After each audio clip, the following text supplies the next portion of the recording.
7, 6, 5, 4, 3, 2, 1.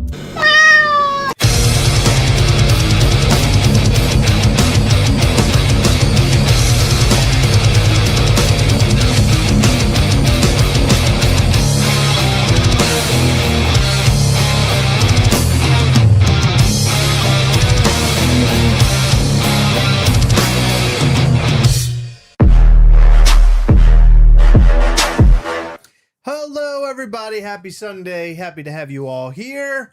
We're here to hang out for Gastlecast Live, which we do every Sunday, typically for about an hour. And we usually cover like Funko, or we talk about Mischief toy stuff.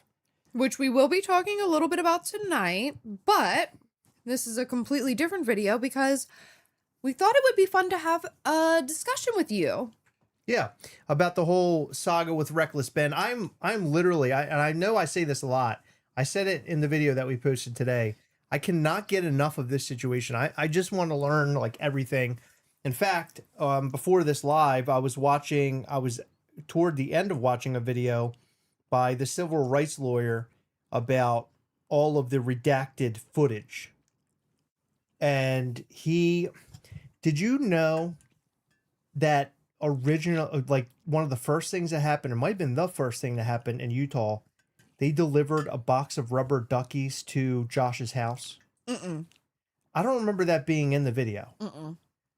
So it was delivered by the one dude, Tyler, like the younger guy who was driving the car that got pulled over. I believe his name was Tyler. So he dressed up like a UPS driver, went up to the house, had Josh sign for a package, and it was a box full of rubber duckies. And Josh did it because he had no idea what the hell was going on. It wasn't until he revealed the rubber duckies that he started to sink in that something weird was going on. So why did they do that? I don't know, but he signed something, and I wondered if it had something. I think that was to verify that it was him. Okay. Like that's what I feel like that's what it was meant to do. Is it illegal to pose? Well, to pose as a UPS driver, I can't. Yeah, that can't be legal. I mean, did he pose as the driver, or was he just delivering something? Let me revert back to what I just said, or let me just rewind back. I have no idea if it's illegal or not, and I'm not going to suggest if it is or isn't. I don't know. So, but what I would say is, if you dressed up like a postal service person and you were doing things like this, I feel like federally you would get in trouble. And UPS, I mean, anything to do with mail seems to be weird. USPS, yes, for sure, because that is a federal thing. I mean, I would imagine that is some sort of fraud, but like, did this lawyer verify that he dressed up like that? Because in the video where he delivered the fake, he asked Tyler, and Tyler said yes. He said it on camera. He interviewed the guy, the lawyer. Interesting. Okay. Huh. So then another part of this, there was another guy that was across the street. Come here, honey. And I believe I remember this from the videos, but his name is also Ben. And he was across the street from Josh's house filming Josh. Okay. And the cops approach him. And by the way, this is all in the civil rights lawyer video. Okay. They approach him, the police approach him, and he first acts as if he's not with Reckless Ben, and basically says he is there to pick up a friend. Josh is like, no, that's not true. They're with Reckless Ben, so on and so forth. And then they break him down, this Ben guy, and he finally comes out and divulges, yes, I am a part of Reckless Ben, and I'm a part of that whole thing. Interesting. And right, so that, I don't know, it was just funny to see that because this was all redacted. So what Reckless Ben released as, here's the redacted footage, it was like a little bit of it, like a very minor piece, because obviously it wasn't a long video. It was like 12 minutes or something. So it wasn't everything. He was just letting people know that the information is out there. And so the civil rights lawyer said something along the lines of, for a very short window, he had the opportunity to get all of it because Reckless Ben shared a link with him. And now then it was pulled down. Oh, okay. So the civil rights lawyer now has all of that data. Interesting. Yeah. So, and the civil rights lawyer guy, he's a real lawyer, and so he's seen. I think he's a real lawyer, according to what I'm pretty sure he said he's a real lawyer. I think he is. Yeah. But anyway, he knows the law. I could tell you that based off how he's explained everything. He's breaking it all down. But there's like little bits and pieces in there that I was not entirely aware of. And so Ben hired all of these different people who came in, it seems like from almost all over the country, to help him do this. So like the Tyler guy, the guy who drove the car, he actually lives in Utah. Interesting. Yeah, so he lives right down the street from where they had the Airbnb. The Ben guy, I don't know if he was from Utah, but he basically said he explained that he does like abandoned buildings. You know how you like go in abandoned buildings and stuff? He explained that to the cops, and the cops were like, well, if you've been trespassing before, you don't want to be get caught for trespassing again. But so the one thing about it is, I don't know if the civil rights lawyer honed in on this or not, but he was on the public street filming. Yeah. So where's it illegal? I don't think it's illegal. Yeah. Because he's filming publicly in a public place. Yeah, you can film people in public. Right. So they asked for his ID. You watch a lot of these videos on YouTube now where people or YouTubers are instructing you what to do when being pulled over. And there's certain things that you shouldn't do. And this is, it's the law. They're your rights. And people typically will just hand over everything. Oh, God, Yeah. And I don't want to get in trouble. And this guy, Ben, not Reckless Ben, but Ben, he sort of did all that. He just handed over everything. Hey, here's who I am. Here's my ID, so on and so forth. You're not, you don't, I mean, ID, okay, but like your phone requires a search warrant. Like, I understand that people might just want to be compliant or whatever, but in my opinion, it should go through the legal system. If it's 100%. that big of a deal for an officer to look at my phone, then they can get it in whatever way they're supposed to, whether I'm hiding something or not. And I'm not like someone who does bad things, so obviously I have nothing to hide. But if I were ever asked for my phone, I would say no. Yeah. Well, so one more thing from the civil rights lawyer that I want to talk about, and then I want to get into what we posted today and reactions that we received today, which is we're receiving reactions to our video today that is really, and I think yesterday's as well. Yeah, it's really we'll get to that. It's scary and it's odd. Yeah, no, it's scary, and I'll get to that.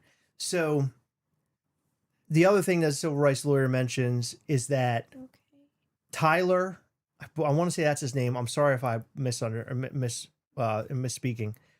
But do you remember when they pull him over for the stop sign thing, and then the window rolls down as Ben is in the back of the car? Yeah. Well, the police officers are pretty cool. The original ones are pretty cool. Civil rights lawyer says that's how they play you. They act like they're real cool and like on your side. Yeah, but I still don't understand the heroin thing. Right. Well, that's later.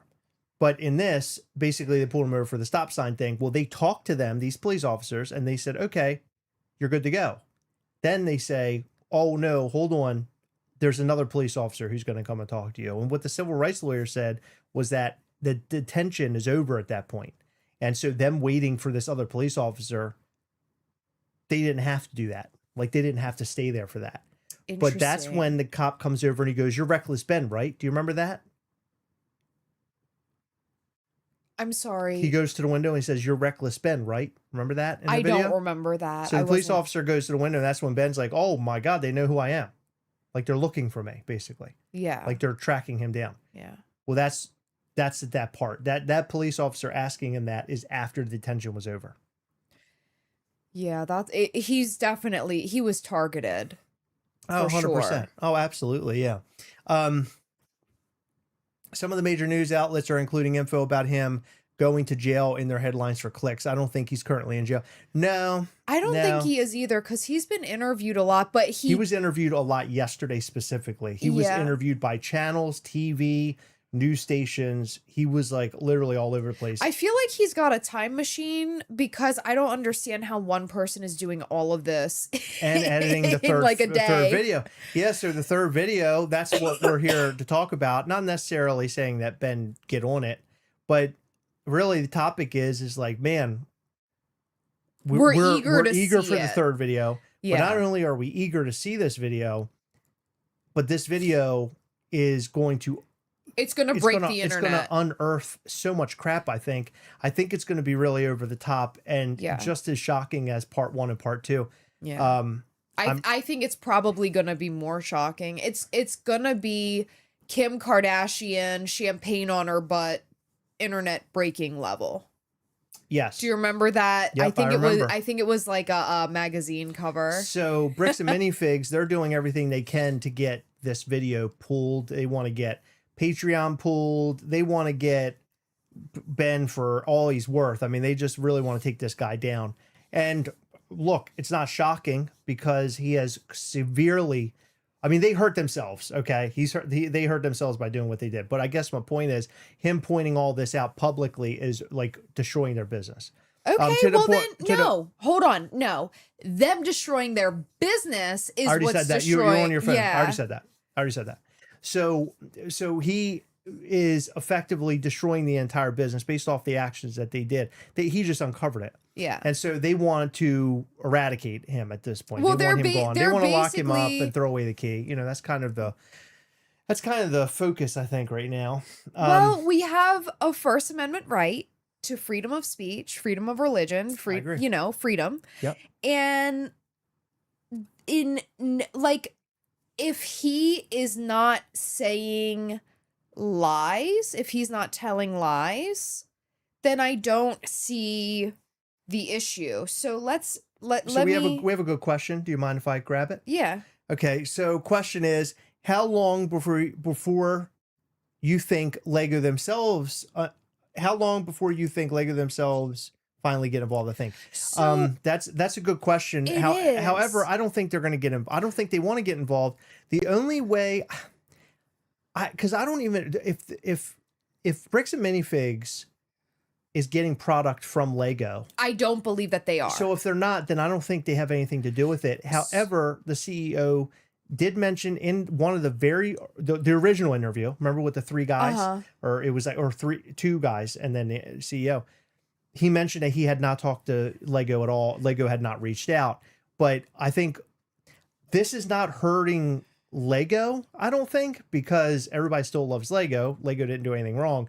It's this company that is built on the Lego brand. So yeah, I mean, will Lego come out and say, hey guys, WTF, stop doing this? Like, we got to, you know, I feel like if they were going to do something, it would have happened. Like, we're so far into it already. But also, they might be waiting to see how this trial stuff unfolds. But from what I understand, Bricks and Minifigs is an authorized Lego reseller, but I believe they're reselling Legos from a distributor, not necessarily Lego themselves. I've read that more than I've read like Lego needs to step in or whatever, or revoke their wholesale license, but I don't think they're directly involved with Lego. So we deal with Funko a lot on this channel. So certain stores can get they can get wholesale Funko products from Funko based off how much business they do per year of Funko products, like how much they're purchasing wholesale.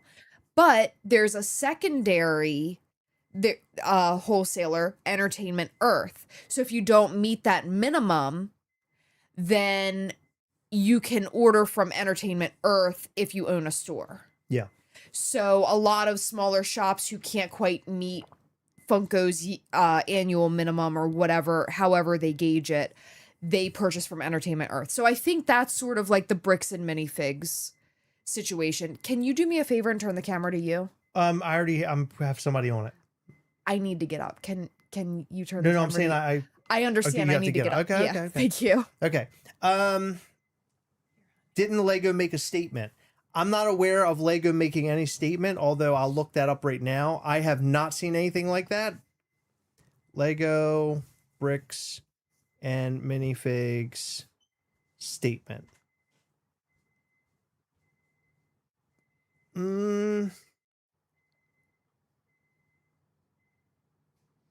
Lego no.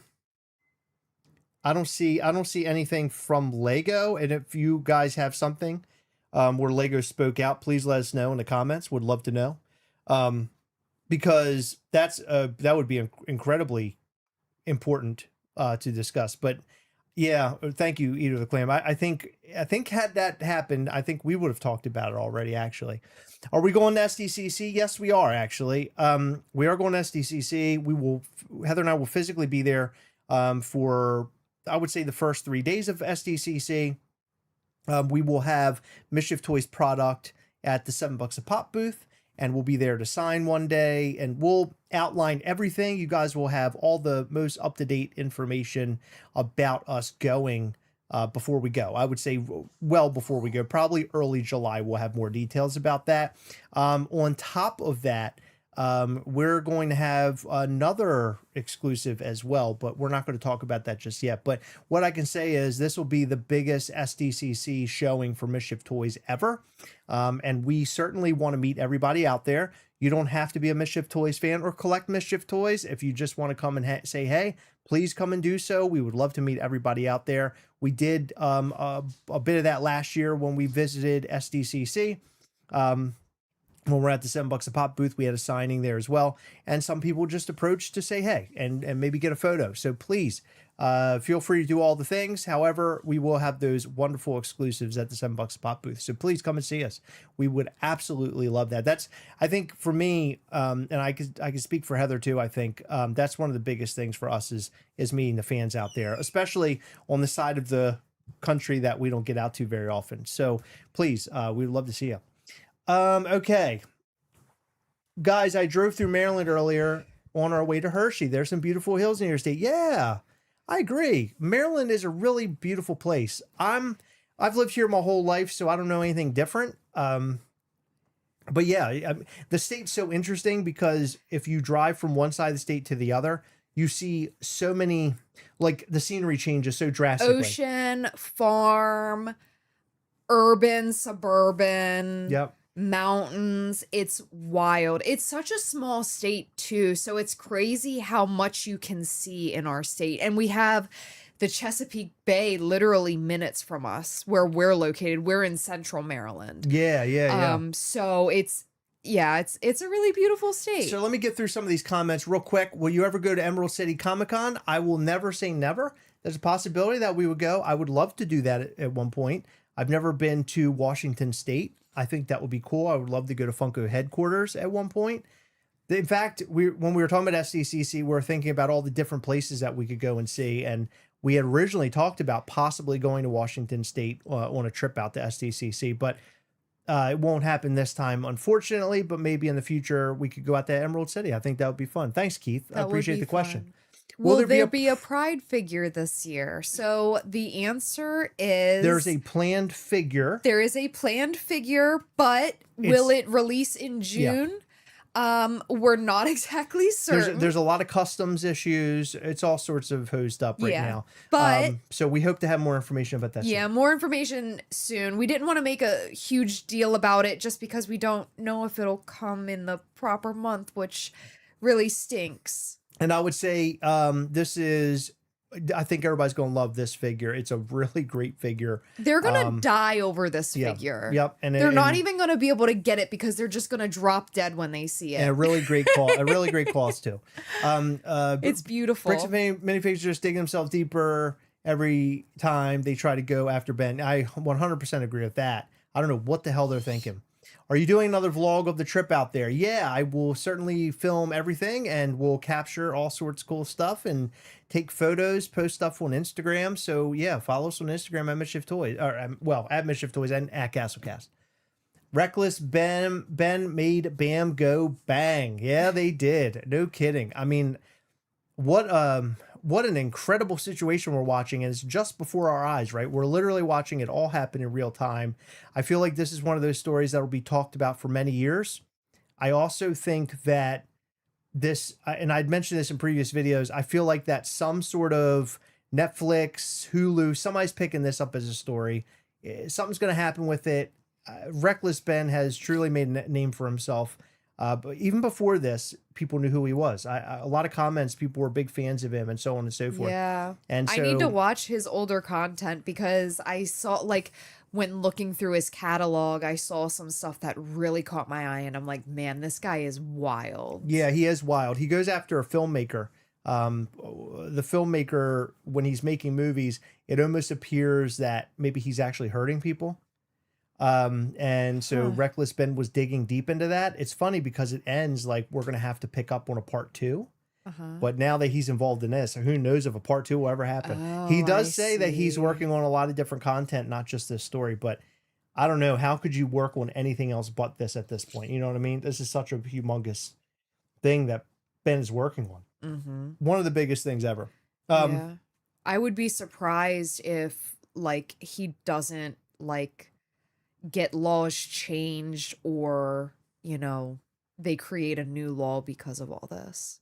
Yeah, I don't know. It's wild. Yeah, I'm not sure, but I guess we'll find out very soon. Do you guys have a favorite Lego set? Do I have a favorite Lego set? I happen to like the Indiana Jones. It's like a humongous set that's like different scenes from the film. I have it. It actually sits in our house, like actually out in like our family room. That's one of my favorite sets ever. I also love, which Heather I think would say is her favorite. It's the Harry Potter Hogwarts Castle, but it's a mini one. The mini one is so cool. I like all their like little mini things that they do. Lego. The mini stuff is really cool stuff. I think that answers the question. Heather, if you have, I don't know if you have a favorite Lego set. I mentioned the mini Hogwarts Castle. I don't know if that is your favorite one or not. I kind of spoke for you. So, sorry, I'm trying to readjust Fritz. He's like cramped in the side of my chair. Do you have a favorite Lego set, babe? Yeah. So I really do like that Hogwarts set. It's very small. It's about this big, but it's so incredibly detailed for a set of that size. That's probably my favorite one that I have built so far. But I have the Diagon Alley one, and I cannot wait to build that. I think that'll probably be my favorite. But it's the smaller one, so it's like not as detailed as like some of the other sets. But they do such a good job at like adding in the little details that it's just really cool to see how they're able to do that. And I also really cannot wait to build the burrow. Oh yeah, from Harry Potter. Yeah, be a lot of good Harry Potter sets. Yeah. So any new Hot Toys? Yes, I have a Hot Toys The Thing from Fantastic Four coming in. I will do an unboxing of that once it arrives. I also have a T-800 Terminator, a clean version where it does not have battle damage. I need to make a video of that as well. So we'll have that come out at some point. People seem to really like the other Hot Toys video I made, so I was happy to see all the love and support. So let's talk about, over the last couple of days, some of the comments that we've been receiving. And I would say that it's very concerning, actually. So when situations like this occur, you have people who want to take advantage of the situation at hand. And what I mean by that is that if they can incite violence or cause trouble, it sort of gives them the license in which to do so. So they feel like it's a-okay for me for me to go and cause disruption and cause issues and do nasty things because this company has hurt somebody and I'm gonna get them back. I think, and then also I think they just see it as an opportunity. Well, I just go do this because hey, everybody's going to be okay with it. That's a huge problem. And we've had comments where people are basically in line by saying, hey, I think that, I think violence needs to happen in a situation like this. There needs to be violence. It's scary, the amount of comments that we have received saying things like that. oh, and in one of the videos, I think it was posted yesterday or the day before, I said, I don't believe in violence or harassment. Someone left some dumb smart ass comment where they're like, well, there's plenty of YouTube videos that show violence, so obviously violence is real. You should believe in violence. And it's like, okay, you know what I meant? You're just being really ridiculous. Yeah, I don't understand. I don't really understand that response. But there has been somebody who has been going literally back and forth with us almost to prove their point that violence is a must in a situation like this. And that's entirely false. And they're also suggesting that the CEO is the grand master behind all of these stores, right? Like he is embedded. I have watched so many videos from Bricks and Minifigs stores that are like mom and pop shops that are like, hey, we're not involved in this. We're operating and doing our own thing. They have like, little parties at their shops for like fans and they'll put on like little events and stuff like that. Totally separate from Bricks and Minifigs, corporate. So the fact that people are like under the impression that they're involved and let's go and start trouble, that is to me insane. That's an insane mindset. It's That's disgraceful. Well, yeah. I mean, I that part of it, I don't condone any of that at all. I think if you're going to do it, you got to do it the right way, and no one should be hurt, in the midst of all that. Now, one thing I do understand is that some people might not want to, support Bricks and Minifigs, considering that the company did what they did, and I don't want my money going to Bricks and Minifigs and therefore making it up the chain to the CEO and to corporate. And I totally get that. I've mentioned that in multiple videos. However, I think my mindset has changed a little bit, only in the fact that I know that these little shops are being maintained by families, and they're literally started this thing because they love Legos. Yeah. Or love Lego. By the way, you're not supposed to, it's like saying Funkos. Yeah. Right. They love Lego. And so, they're doing what they enjoy. They have a business that they enjoy. They love the fan base and the customers. And then this happens. And now their whole dream of owning this little Lego shop is swiftly kicked right out of the window. Yeah. And now their businesses are being affected. Yeah. And that's awful. That's a horrible thing to see. And I want to say that, and this is a completely different thing, or completely different from this. But when Funko started, and we know Funko through and through, by the way, we're experts in Funko. We're not experts in Lego. But when Funko started having issues and overproducing product and things, we started to watch these little mom and pop shops go away. And they weren't getting business anymore. They weren't getting the love. People were angry over how Funko was handling business. And so therefore they were like, F Funko, and therefore F all the, the little resellers and all that kind of stuff. At one period of time, it was a pretty ugly situation that we were in. Funko's dead and so on and so forth. I know that these are not the same scenarios at all. But what I'm saying is that watching these little mom and pop shops be affected by either or of those things is hard to watch. Yeah. And it's hard to hear about, especially when businesses are being vandalized. Yes. Where people are going inside of the shops and just screaming and hollering. We posted in our video today, literally fights are breaking out. Somebody commented, well, you're talking about these two things. It's not happening everywhere. Like you're making it a bit. It's like, well, wait a minute. It's happening. And so we want to talk about this. It doesn't matter if it's happening everywhere or not. One store that's independent of this situation being harassed, getting phone call, like they're literally paying people to answer emails and phones of people harassing them.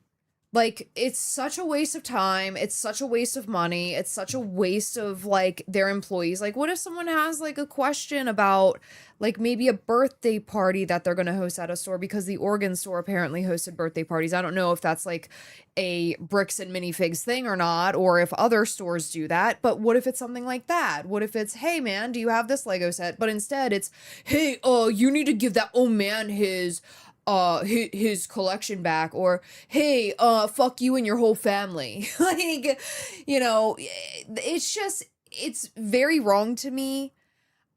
I've never been that type of person to get like that angry. Like, I understand where people's heads are at, why people are angry, but I don't think that settling things in that way is a way to get your voice heard, specifically because, you know, I, they're separate from the situation, but Yeah.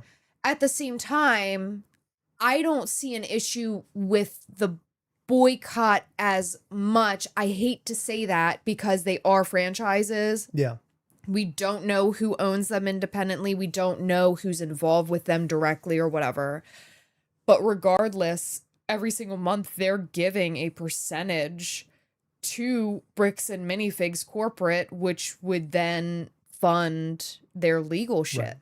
But so I pulled up this comment, and this person said, "It is perfectly fine to hold your local BAM accountable for the actions of corporate." And it's like, well, hold on. It's perfectly fine to like not support them, not give them your money if that's how you want to operate your finances. Like, that's cool. But we replied, not supporting them is fine, but threatening them is not okay. This person says, you don't get to decide what is okay. Bad people deserve bad things. Yeah. So What makes the franchisees separate from this issue bad people? So here's the unfortunate part about this.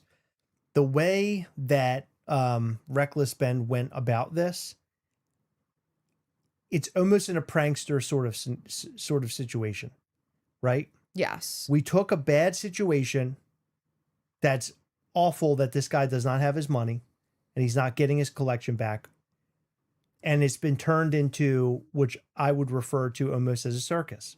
Yeah. It's a video that is entertainment. It's become entertainment now. Look, I mean, look how much we're talking about it, and look how interested we are. He made it interesting. And the fact that you have these prankster sort of things that are happening in video, it almost to me feels like that we're looking at it as the prankster thing is what's making the wheels turn. That's what's getting all of this guy's money. Like, this will get the guy's money back eventually. This is what works. The law does not work. Acting and doing crazy things works. Having people sign falsified pieces of paper works, right? We're looking at this from a perspective of we must do it. Okay, so as he mentioned, easy way or the hard way. The easy way was to go about this lawfully and just get it done. The hard way is that,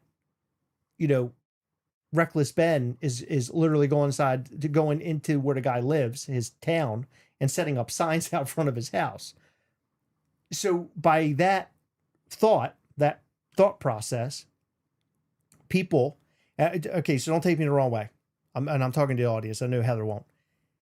People who are not very smart, or people who just don't think very logically in situations like this, and they're just angry, they might look at what Ben's doing and say, you know what, this is what I need to do. If the cops are, gone bad and the legal system isn't going to help in this scenario, then we need to go and cause anarchy. We got to cause issue in order to get the job done. And I think that's unfortunately sort of what this video is showing us as viewers, that you have to go about it in that way versus going legally, because as we can see from the video, it's like, well, is the legal system really working here? However, when we watched one of the videos, I watched it from that lawyer guy. I can't remember his name now. One, the civil rights lawyer or Legal Eagle. It was the other one. CBR Legal something. He basically said that this should have started out as a lawsuit at the very beginning, and it should have gone and become a federal case, and that they just needed the right lawyer, so on and so forth. And yeah, it's easy to say that now, but back when all this started, no one knew about this situation. Now all these lawyers, I'm sure, want to sink their teeth into it. Yeah. But back then, I don't think Ben or Brian, either one of them, thought like they were going to win this. That's why Ben was like, all right, here's my plan. And he just kind of lays it all out. We're going to do this and I'm going to do that. I'm going to walk up to the store in my underwear. I'm just thinking about that scenario. Create a lottery. Yeah, like create all this stuff, Yeah. right? And it's all entertaining. It's all great to watch, and you want to know what's going to happen next. That's the part of this. But there are stupid people out there thinking, well, I'm going to go do reckless Ben things. I'm going to make this happen. I'm going to go and be a shithead at the local shop down the street. They're not thinking. They're not thinking logically, or what they're doing is working against what Ben is trying to do. Yeah, so Ben is doing it in a comedic way, making content, getting people invested in this story. But the way these people are going about things is they're punishing people who are guilty by association, even though they might be the nicest people in the world and they've done nothing wrong. Their employee, they might not even own the store. The people are who are getting these harassing phone calls, and like these stores are being vandalized affects more than just the owner, right? I mean, they have to pay for it. Therefore, what if a lot of stuff is stolen, and what if I don't know. I don't. I'm trying to think about situations that I don't know. It's just what I'm concerned about, and the comments that we're receiving where people are basically saying, violence is warranted in this situation. I'm worried that somebody's going to eventually take this too far. Same. And it's going to get really messy, really bad, and people are going to see that, and then it's going to implode, and you're going to see more people doing these types of things. I don't know if this is going to become like that, where it's just across the board, people are doing stupid shit. I think I'm concerned about the third video coming out, what that's going to show the viewers, us, what that's going to show us, and how people are going to respond and react to it. I think that's the part that I'm most concerned about. But I want to see this part 3. And of course, there's a lot of accusations made against Ben, apparently, in this video, which is currently in the process of being created. He seems to be working at it diligently to get it out, and working hard to get this thing out to all the people who are interested in this story. He has virtually uncovered something that even in my wildest dreams that I ever think that a scenario like this would play out. It almost seems like a movie or something orchestrated by, I don't know, like a reality TV show. It just does not, sometimes it just does not feel real. And I think that's what gravitates all of us to it so much. And why I'm so shocked that Netflix has not picked this up, or one of these big guys has not picked this up. And maybe they are. Maybe behind the scenes there's something big going on with Reckless Ben, and maybe that's why part 3 hasn't come out yet. Maybe there's some sort of bigger deal is happening. He has not alluded to any of those types of things. However, he has mentioned that he is working on it, but he does seem to be interviewing or being interviewed a lot, which is good for us because we're learning a little bit through that. But I want to see this part 3, because the part 3 is going to give us really the meat and potatoes of where we are in this situation right now. But what I do know so far, I think we all know, is that Bricks and Minifigs wants to take this guy down in just about the worst way. And by the way, Heather keeps running out of the room. What is happening in there now? Because there's a lot of pots and pans clicking around in there.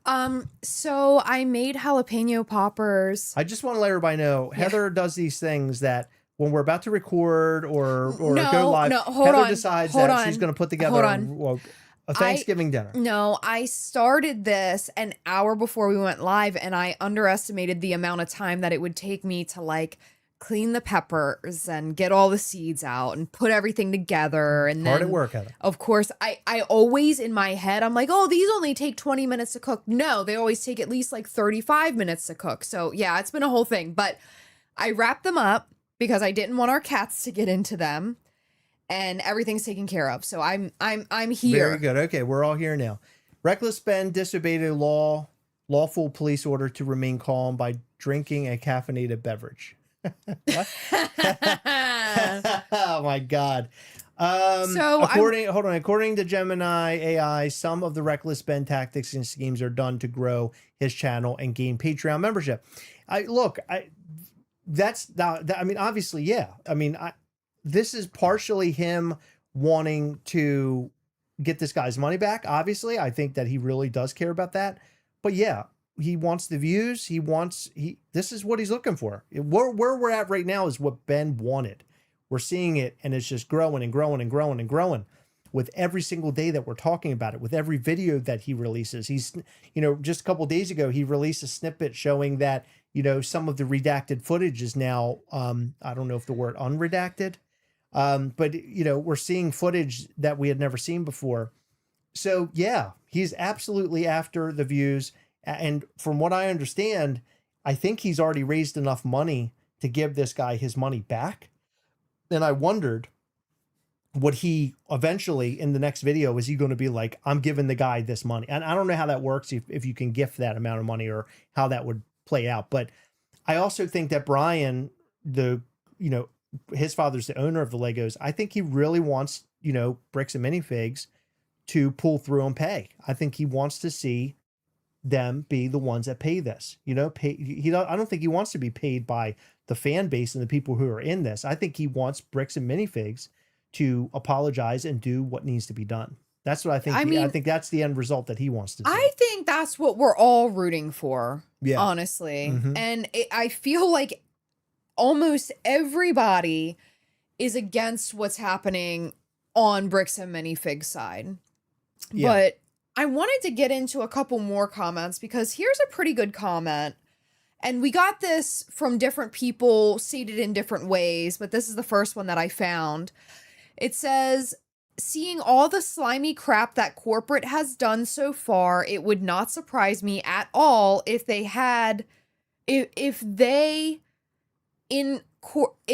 as corporate had people calling the stores to try to make it look like Ben was doing more damage than he actually is. I would be curious to know where those phone calls are coming from. So like the death threats that are, possibly being said, which we had some like in the Sacramento news story. I believe it was in a video we posted yesterday. It wasn't necessarily I'm going to harm you. It was more so like someone alluding to something that could either be a boycott and or like a threat of harm. Yeah.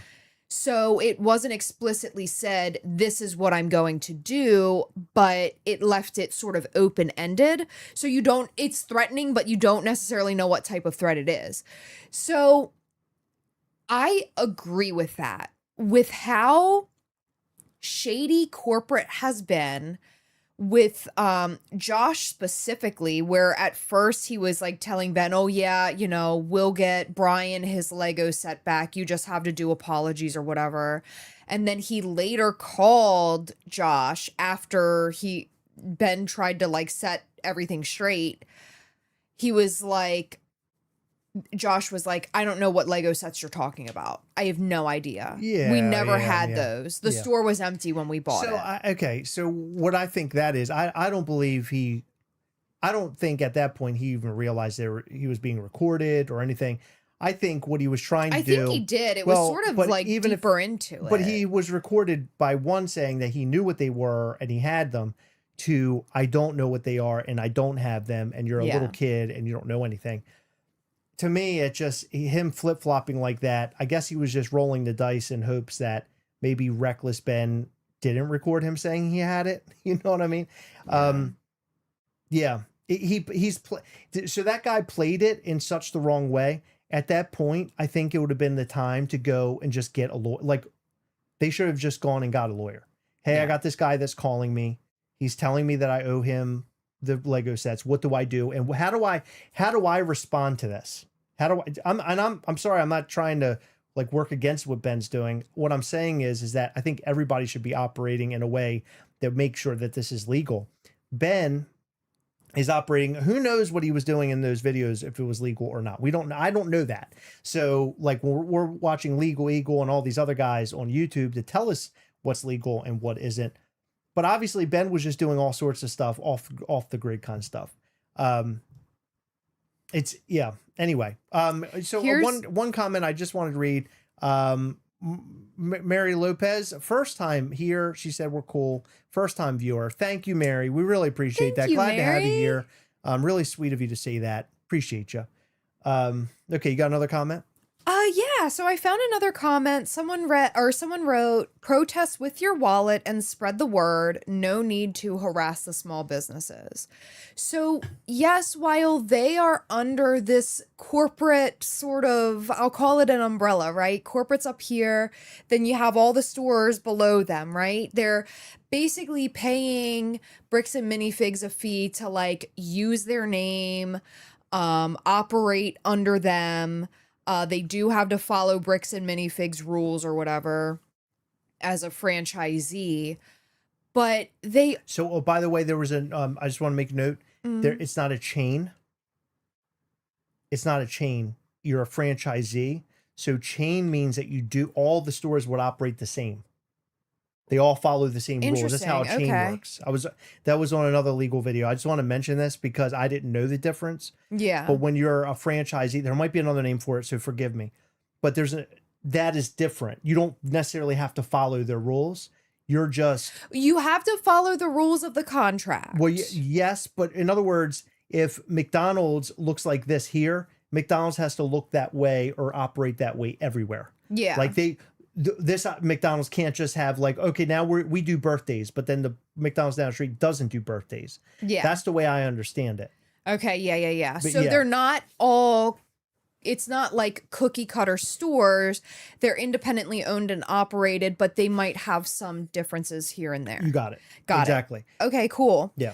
So they're all under this name, but because there's contracts involved, like there's these people calling and harassing, emails, whatever, and we don't have proof of everything. No. We have heard some voicemails on local news stations. We did highlight 2 of those voicemails on yesterday's video. Which, I got to tell you, by the way. Some people are saying that they think it's the same person. I wasn't. Said that. Yeah, you said that as well, but I wasn't necessarily listening for that. I was just listening to the words. So I'm so glad you were here. I want to go back and I'm glad that you were here because I had no idea what they said.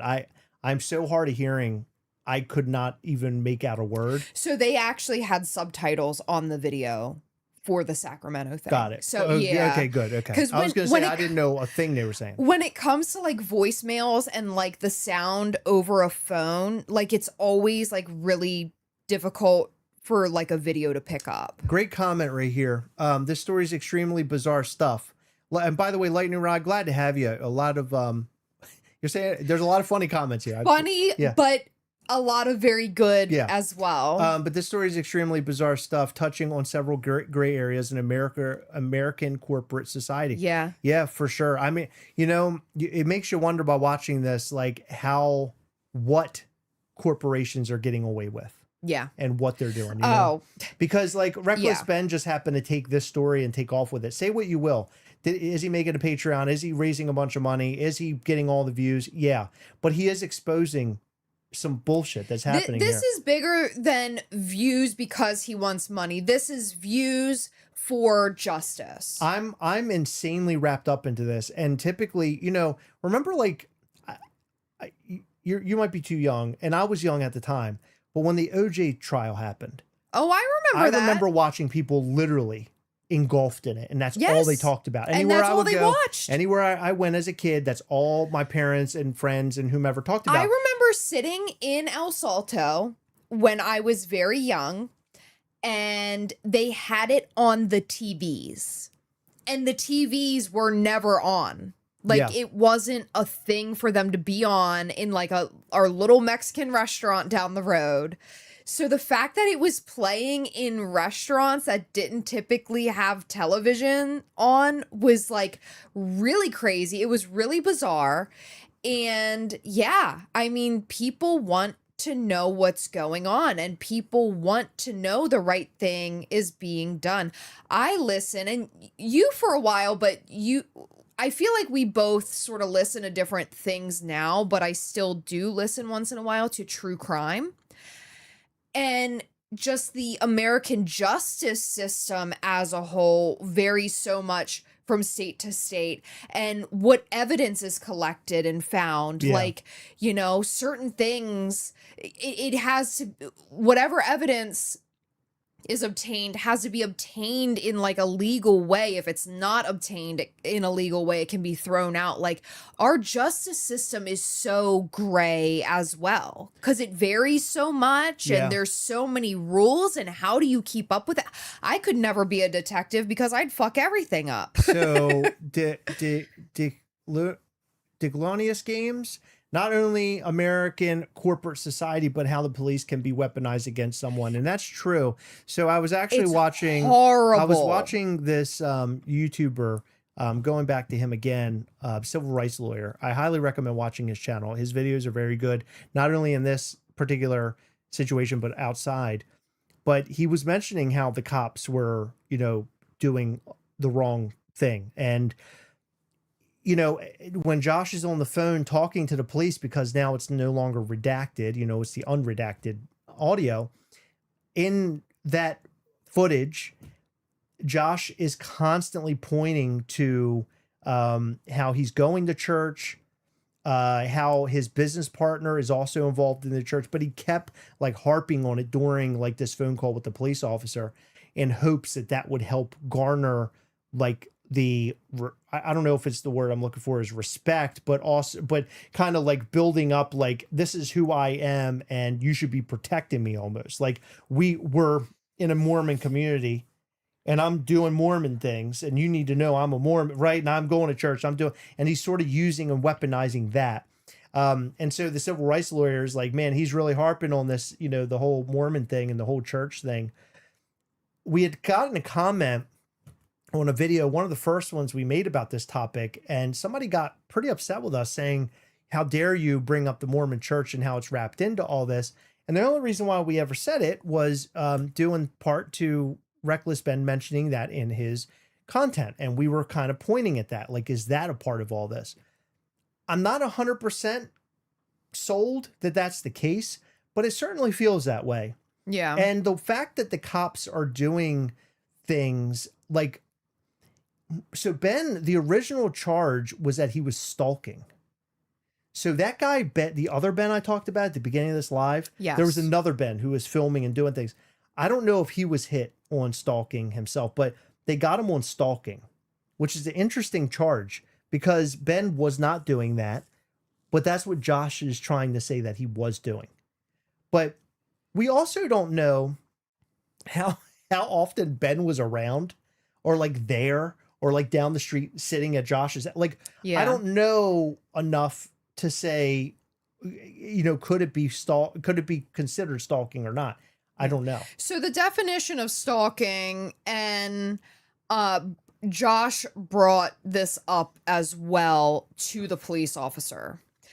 It says, stalking is a pattern of repeated unwanted attention, surveillance, or harassment directed at a specific person that would cause a reasonable person to feel fear, intimidation, or substantial emotional distress. Yeah. So that's the definition. So that in itself is very gray because it's like, is there a time limit? A lot of this is gray. Yeah. What it does, what qualifies as emotional distress, right? Right. I mean, obviously Josh is going to feel distressed because Ben's trying to serve him with court papers and Josh doesn't want them. So like, what would qualify as that? It's just very gray. So comment, Bill K3S4U, thank you for that data. I've only seen one cop channel cover it, and that's only cops.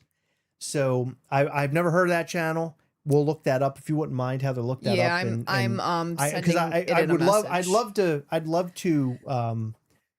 I like watching any content I can about this, and if there's thank you. Like the legal one is what I've been on the last couple of days, like the legal side of things. But I love to hear even just from podcasters like us, just people where their heads are at in all of this. Yeah. And a cop would be very interesting to hear from.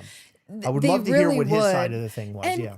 to me, like in a situation like this, if I were a police officer and I saw how these officers were operating, I would be so angry because and not everybody, I guess, operates the way that I personally would. Like, that's the good thing about being human. We're all different. We all do different things. But at the same time, it's sort of the shitty thing about being human because there's good humans and there's bad humans. If I'm hired to do a job, I'm going to do the job to the best. I will do everything I can to be the best that I can at whatever I'm doing. I would want to ensure that everyone is treated fairly. I would not want to show any bias towards anybody. And I would want to just... Are you speaking from you? From me. So you're saying this is you? This is me. I mean, you're living in a... It's a fairy tale world, I know. No, I appreciate what you're saying, but Can I finish what I'm saying, please? Absolutely, okay, cool, I was going to say, thanks. because that's not... I don't... Thanks. Yeah. Okay. Thanks. All right. So I would feel so upset as a police officer watching these officers give people with my title as a police officer a bad name. Right? Yeah. Like this just makes everybody look bad. And it's crazy that shit like this goes on. And, you know, this has really opened my eyes up a lot because I have not personally dealt with police very often. Like, I've been pulled over a couple of times. I got pulled over for coming to a rolling stop, which I thought was bullshit, but whatever, it's the law. Okay, I'll take my warning. But you hear so many things where, you know, things are just not being handled properly and stuff like that. And we're getting a glimpse into something. I don't want to call it minor because police officers not doing their job correctly is not minor, but over a situation involving fucking Legos, it seems more minor than the things that the very serious things that go on in this world. And it's scary watching how these police officers are sort of bending to this guy Josh and this guy Ammon, who are CEOs of a company, or who is a CEO of a company, by, you know, them wanting this guy locked up. So the police officers are like, okay, we'll lock him up. Well, no, they're figuring out ways in which to do it. So, but it's over time, I think, you know, nowadays our eyes are being opened to the corruption that happens around us, especially from the standpoint of police officers. So let me just start off by saying, my grandfather was a police officer. I have friends that have, you know, been police officers and are police officers. And I believe that there are police officers out there who do all the right things and they're not corrupt. But I also know that there are corrupt police officers out there, just like there's corrupt everything else out there. It's just how it goes. But now with body cam footage and audio and you know, video and audio, we can sort of see this stuff up close and personal. If they don't redact it or turn their mics off. Well, thanks. That's what I was getting at. But so this exists now. And so we're to trust that you can watch the footage, you can listen to the footage and everything. And then with this story, you're seeing that this stuff is redacted. How often does that happen? So what is the point of the body cam footage if this data is going to be redacted? And obviously they've redacted it for a very good damn reason. It wasn't that they just thought it was okay to do it. They did it because they knew there was a reason why they needed to do it. And I watched a video not too long ago. I watch a lot of videos that are like body cam footage. It just happens to pop up on my feed. This is even before everything that's been going on with Ben. But I remember very clearly there was a video. It was a police officer, I want to say like a sheriff from a town over, and he's driving through the town drunk. Not his like town that he's a sheriff in, and he gets pulled over. And the police officer walks up to the vehicle, license, registration, everything. And the guy goes, "Look, I'm the sheriff at such and such town." And he goes, "I understand that, license, registration." And the guy responds, can you go ahead and just turn off your body cam footage right now? And he whispers it.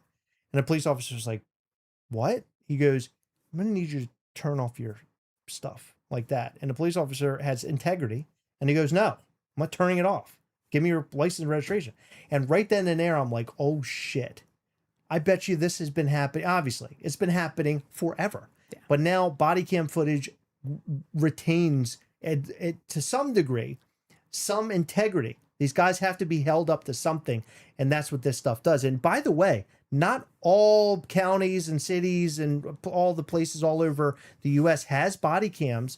I know there are some who don't, and maybe affordability and stuff like that. But the other problem is, do they turn them on? I've read stories where they don't turn them on. They don't turn on the audio. Yeah. They don't turn on the video. And it just so happens that in this case, they had them, but they redacted it. Yeah. And so the public can't see it, because you can put in a FOIA request in order to see that. And that's exactly what the lawyer, civil rights lawyer, was going to do. And the day that he was going to do that, that's when all that redacted footage was unredacted. Interesting. So he was able to watch it without doing all that. Yeah. But it's a scary thing. And that's what all of this content is really doing. Yes, we want to see this guy get his money back and see his father see them get their collection or the money returned to them, whatever the case may be. But now we're embedded or involved or interested in this story because of the alleged corruption that's involved in it, both the corporate, the legal system, these police officers. We're now involved in it because we want to see what their next move is going to be. And so apparently, I don't even know if you can say this on YouTube, so I'm just going to spell the word because I don't know. I always see people cut it out, but BOMB threats and DEATH threats. They're saying that he did that. Allegedly, Reckless Ben did this. And so Reckless Ben is up against, that now. Yeah. Where they're claiming that he's doing all these things. Now, by the way, that is coming from like the Bricks and Minifigs folks. Yeah. So if that is now coming up and Ben has never done, now it's going to be like a he said, she said kind of a deal. It's Wasn't going to be Ben's phone number blocked by them though? It doesn't matter. Josh It doesn't matter. I don't think. I think they could say he calls from any phone, right? He has their telephone number, whatever. I don't know. Whatever the case may be. He called the headquarters and said something. Who knows? How can you can speculate and say, hey, I think it's this guy, but really it could be coming from anybody. And, I think that certain things make people do crazy things. Like, I can see where people are upset about this. I can see why I'm upset about this, and I want things to be handled appropriately. Yeah. But I'm not gonna call someone and threaten them with anything. You know what I mean? Like, it's just people who want to take their anger out on somebody or something. And I feel like it makes it unintentionally makes Reckless Ben look bad, because had he not brought this information to light, they likely wouldn't be getting the crazies coming forward and doing things like this. But at the same time, it doesn't mean that he is the one making these phone calls, or that they're claiming, or that he's asking people to do these things on his behalf. Right. Let's read some of the comments. So Runkle of the Bailey is a criminal defense attorney, and he also has great coverage of the legal issues going on. So let's look him up, Heather. I did. Oh, good. Yeah. Right. I'd love to hear about this too. It's a bad look for all the cops, which is wrong. Yes. Only Cop sounds like a dating site for cops. I was thinking the same thing. Did you watch the Gorman's testimony? Yes. Okay. Quickly, thoughts on that. Thoughts on that? Yeah, quickly, because this is brought up by Hayachi Mishima.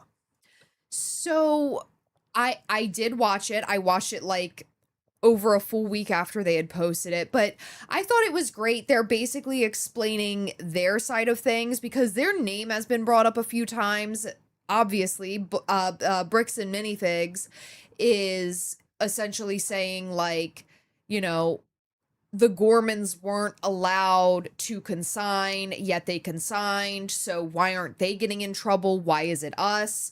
But the civil, was it the, I forget what lawyer, I think it was Legal Eagle maybe, said that he got his hands on the contract that the Gormans had signed, and it basically says like they are allowed consignment at the shops. Right.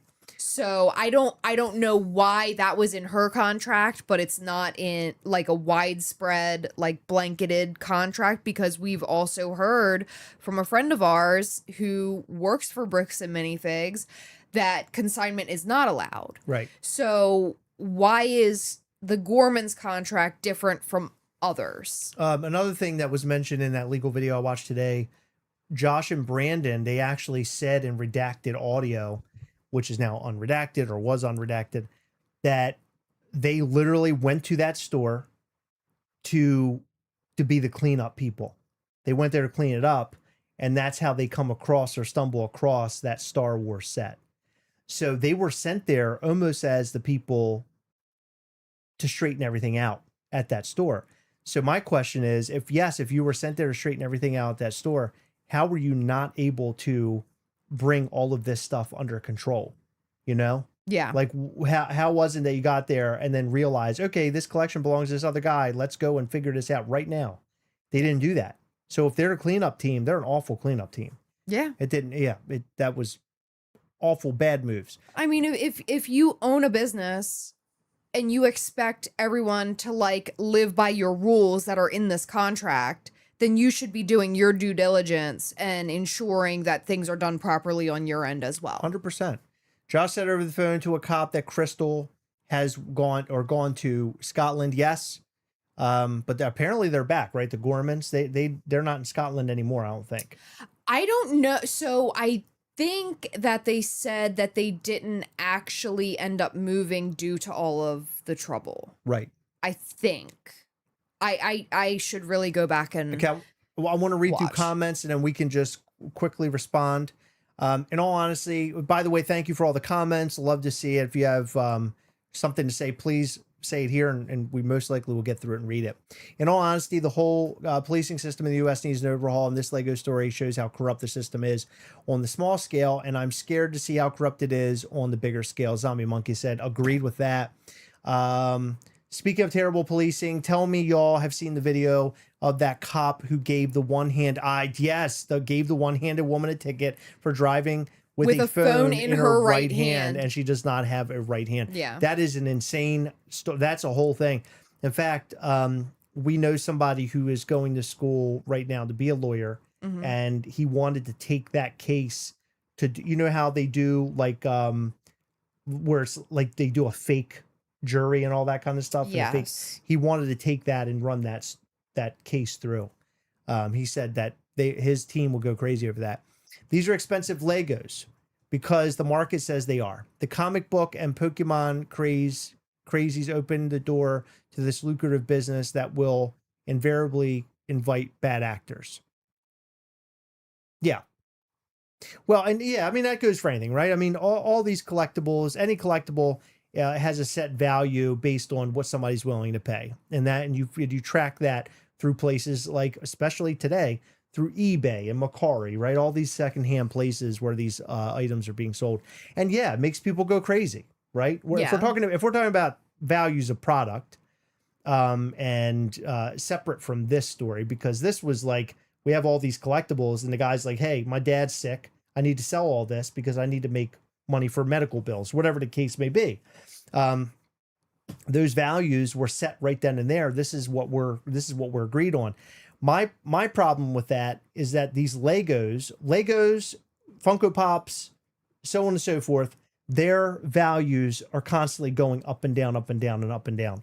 I mean, really depending on how often they're sold and how rare they are, really comes down to that. But the prices kind of fluctuating so often, it's hard to take a $200,000 collection and say, hey, store, I need you to sell all of this stuff. And this is the dollar amount that I would like to make out of it. I don't personally think I would have taken an entire collection that size to a store and said, okay, sell all this. I would have said, here's the collection. Now give me payment. And now you sell it. Now it's on you. Instead of going through it the way that they did. Yeah. That is, in my opinion, that's sort of the wrong. I don't think I would have done that. I think that was the wrong way of going about it. But look, I can't judge because maybe this guy, Brian, you know, liked Crystal and trusted Crystal. And he's like, okay, we're going to work together through this. And then Crystal one day is gone. And now he's in the cookies, you know, the cookie that he's in right there. Is it the cookie? He's in the, what's the word I'm looking for? He's in the, is it, did he say cookie? He's in the situation he's in now. Okay. Yeah. Sorry. I had like, I'm trying to make eyes with you so you could help me here. Well, I don't know what you're trying to say. Yeah. I don't know what I was saying. Trying to read through comments to make sense of some of what we're about to read here. Don't know if the host of Only Cops is an actual cop or not, but they obviously cover cop related stuff. Okay, cool. Thank you, Bill. Thank you. Yeah, we're gonna watch I'm eager to watch that. Our lame ass fucking state legislature here in Ohio, smart cookie. That's the saying, but I was using it as a completely different thing. Yeah, I didn't know what you were talking about. Okay, let's get to this comment. Our lame fucking state legislature here in Ohio passed a law to where basically if you need access to body cam footage, it now has to be paid for. A fucking paywall. Yeah, that should be a right. That's unreal. That shouldn't be a paid for service. Okay. Pay for body cam footage, just another way for the state to siphon money out of people. Yeah. God, aren't they always trying to figure that out? How do we make more money off the people that live in our state? So Maryland's good at that. We actually have, believe it or not, we have a rain tax here. Do we? We have a rain tax. See, I think it's still in effect. I'm not up to date with all that shit, but I want to call out a comment because I actually removed it, so you're not going to be able to like I had to remove quite a few comments because I think that some people who may have never watched this before are here. But someone essentially called me stupid in a comment. And I just listen, first of all, I never claimed to be smart. But second of all, why is it that they called you stupid? What was the reason? I don't know. I don't know what we were saying at the time because there's like lag with the chat. Like what they're seeing now. Oh, you're saying somebody here called you stupid? Yeah, someone here called me stupid. Where? I deleted it. Well, I put them in timeouts because I didn't want any more insults. Who was it? Name them. I don't know.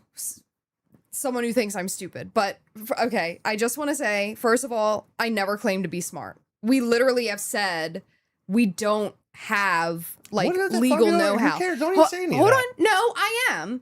Because... You are smart. That's stupid. That's a stupid thing for them to call you stupid is stupid.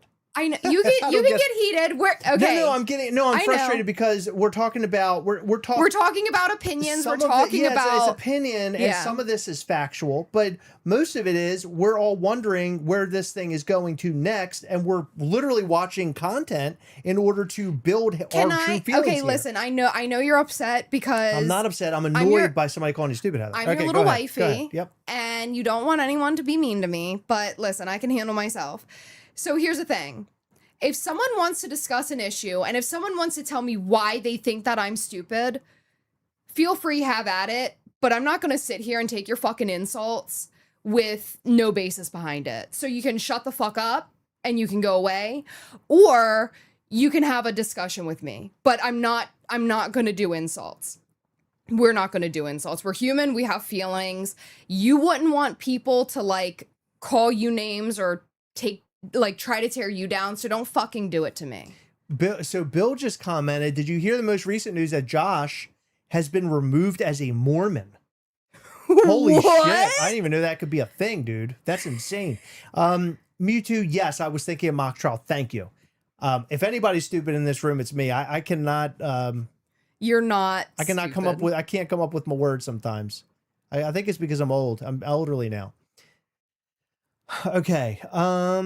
Also, she was probably instructed to offer a pittance for the entire collection, which is why she offered consignment. Yes, Nailhead59, nail on the head by saying that comment. 100% agree with that.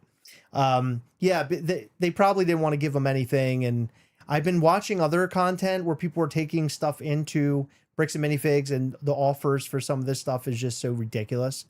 So yeah, totally get that. What That I'm makes sense to me. seeing, I searched him like being shunned by the LDS church. I'm only seeing like a little video on Reddit saying that. Okay. I want to do more. I want to do more research on that, but I would love a link. So if you could email us, gastlecast@gmail.com, with more of that information, we would love to I should have read figure that out. I should have read the goddamn comments, because when Jammin' said pickle, yes, I was looking for pickle. Instead of cookie, I was looking for pickle. I told you I'm dumb. While I don't support what corporate's doing, some people are taking things way too far. Did you see the video where the one crazy dude walked into a store and was trying to start problems and ended with a fight? Yes, 100%. We actually talked about that in our video that we posted this morning. That's the problem, dude. Stormy Wolf Story Official. Yeah, dude, that's the problem here, is that people are willing to do really crazy things. And like I'd mentioned earlier in this live, unfortunately, Ben has done a lot of crazy things in order to unravel all of this. And I think some people are watching him and saying, oh, I should do that too. Maybe I should do some stupid and crazy things, right? And not go the lawful way or go the right way. Let's just do it the crazy way, because that's what Reckless Ben did and it worked. That's one of my concerns with all of this. Yeah. We have a really interesting comment. You're actually right above where you've highlighted. It says, where did she get the money to move to Scotland? So first, I'm pretty sure that they said because of all the issues, they're postponing their move, or they hadn't moved yet. But think about a move. You sell your home. They're probably selling a car, because how much money does it? Well, also Scotland, I would imagine they drive on the right side of, or the left side of the road, right? Oh, so God, you would have I to. don't even know. I don't. Yeah, even know. I don't want to get into that, but I mean, even if you could take your car with the driver being on the left overseas, like how much would that cost? But I'd imagine they'd sell their home, and they could pick up over there. I don't know the cost of moving to a different country, but I don't know that. Like, I feel like this person might be insinuating that maybe she had more of a hand. They do drive on the left side, by the way. Okay, thank you. I think that maybe they're insinuating that maybe she did take some of the money from his collection to go and move over to Scotland, but I don't know. Like, I don't know the cost of living over there. What if she owns a larger house here and she was getting an apartment in Scotland or something? Like, we don't know the details of that. And she was moving for her. So the question was, where did she get the money to do it? Yeah. You buy a home, or you sell your home here and buy a home there. I don't understand. What's the relevance? The relevance, I believe, which I just explained. Please. Is I think that they might be insinuating like maybe she had more to do with the Lego collection, and she is guilty of the shady things that Bricks and Minifigs is accusing her of. But I would imagine, like, if you and I were to pick up and move, we would sell this house. That's a serious allegation, because she could have been saving money for years. We don't know. Yeah, we don't know what her bank account looks like. I mean, that's a good comment, but yeah, it is. I'm not sure. But what would you do if we're moving states or we're moving countries or whatever? We would sell this house and we would use the money to go somewhere else. Right? Well, they didn't go anywhere else. Well, yeah, as far as we know. Yeah. Declonius Game says, can you hate what corporate's doing, but also still support your local store who has nothing to do with any of this and operate by the book, or is it one side or the other? That's a fine line, I think, that you're walking. In the beginning of all this, I said there was no way I could support Bricks and Minifigs after this.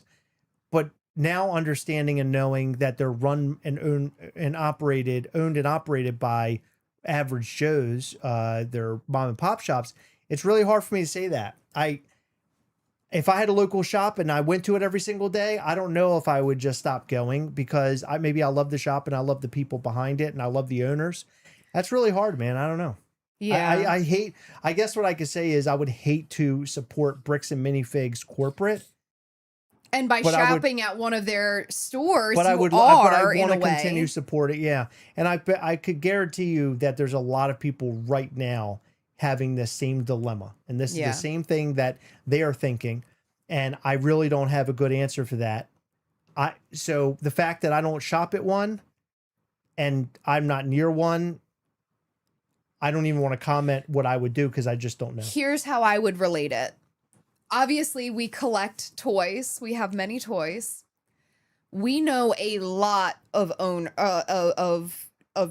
toy stores in different states. We've been to toy stores in New York, in Georgia, in Maryland, all across the country, really. Yeah. California, we went to toy stores, right?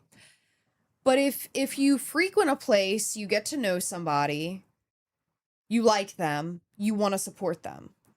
One of our favorite toy stores, we don't get there often enough because it's about 50 minutes to an hour away from us. We typically stick in our little, 20-minute bubble.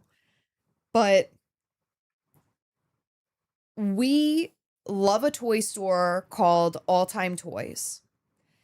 And they do amazing business. They sell a huge variety of toys, from Hot Toys to Lego to Funko to NECA and everything in between, even like older gaming systems. They're a wonderful store. And we've gotten to know the owner throughout the years. He actually, this is like side note, but if you're not from here, you may not have heard about it, but there's a town called Ellicott City and it would get flooded with heavy rains pretty frequently. And there was this one time where he helped to save a woman's life. She almost got taken away by the floods, and he ended up like having to rebuild his store and all sorts of stuff. But that, like, he was in the news for that. Like, he's just an amazing person. Mm-hmm. And if All Time Toys was actually a Bricks and Minifigs, I don't think I could boycott that. Because I love him as a person. I love how he does business. Mm-hmm. And I don't think that these franchises knew about corporate being shitty when they're signing these contracts. True. Yep, 100% agree with that. Quote unquote, buy these from me was probably the initial offer, but they probably only offered half the price, and they agreed on consignment as a compromise to get close to the value as expected. Sounds legit to me, I would imagine. Can you talk about tomorrow's shop? Yes, we will talk about Mischief Toys tomorrow's shop for Mischief Toys. We will talk about that here in just a moment. Can I read a comment that I really like? Sir, let me read through more of these comments, please. Okay. Sir Excellent says Heather is stupid. He spelled it all kind of funny. I like that. At least at AEW show. Okay, they're talking about AEW. I saw that comment is uncalled for because Heather is one of the smartest people on YouTube and has a good head on her shoulders. Well, thank you, dude. Thank you. That's really sweet of you to say I don't that. know if I'm one of the smartest people on YouTube. I don't consider myself a very smart person in every way. I think I'm smart at my craft, and my craft is a lot of things. I dabble in a lot of things. Gnarly Hunter But I says, appreciate that. give Brian his Lego back. Agreed, buddy. Yes. We're all demanding that. And my local store, which just opened a month ago, has been nothing but extremely generous. See, I mean, look, it's hard. I mean, I don't know. If I love the shop, just like Heather said with All Time Toys, I would just continue doing my daily business with them. That's just how it is. I am one of the new people. Can you talk about your channel? Of course we can, Nailhead. I will totally get there. Wow. Let me get through these comments and I will certainly tell you what we're about, who we are, what we do. And I really appreciate you asking. Because I love to talk about all the fun things that we do here.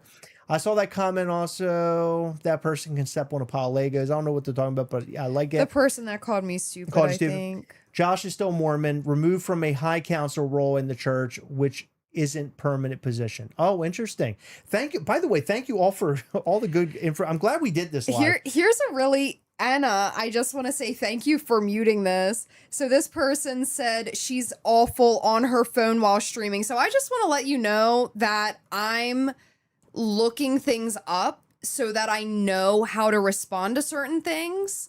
Like Chris just looked up the left-handed driving vehicle, or the left driver vehicles or whatever.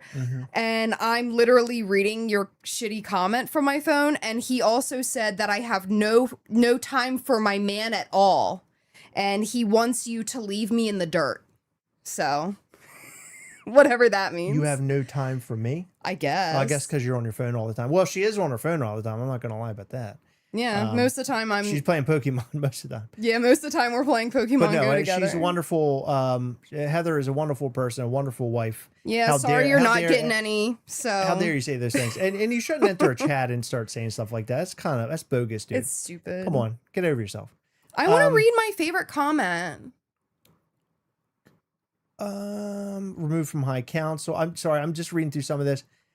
You could be excommunicated if you do things that are not considered inappropriate and not the opinion of the LDS Church. It will have to be pretty major, though. Okay. Can I talk about? And I'm learning more about LDS and Mormonism as we. It's interesting because by watching this video originally, never thought that I would be saying that. I thought it was just going to be about Legos. I didn't know it was going to get into all this. Same. And I feel really weird because I was always taught no politics, no religion, but it ties into this story. But what's interesting is we started like this whole Reckless Ben thing shortly after we watched a Netflix documentary on like a Mormon community that was doing really nasty shit, like having underage wives and having them do things that is highly illegal. It was really crazy. And I don't want to judge the entire Mormon faith based off of bad seeds. Absolutely not. But it's very interesting that we watched this documentary outing these people. I know. I think. And now this Lego thing, it could possibly tie into that. Let's not look at it from a perspective that they're Mormon. Let's look at it from a perspective that they're a tight knit community. Yes, and that's something they have in common. They've got each other's back. They watch out for each other, and of course, they happen to be Mormon. And then the money that's being gathered, maybe Bricks and Minifigs gives the Mormon community money or the church money or something, right? I mean, there's a lot of things here that could be interwoven that we don't even know about, and it can. And I hate to discuss any of that because I don't know well enough. And by saying anything, I look like an idiot, and I'm ignorant. All I know is what I know and what I learned through this content. Yeah. So what I can say is it definitely seems like there's something weird going on here.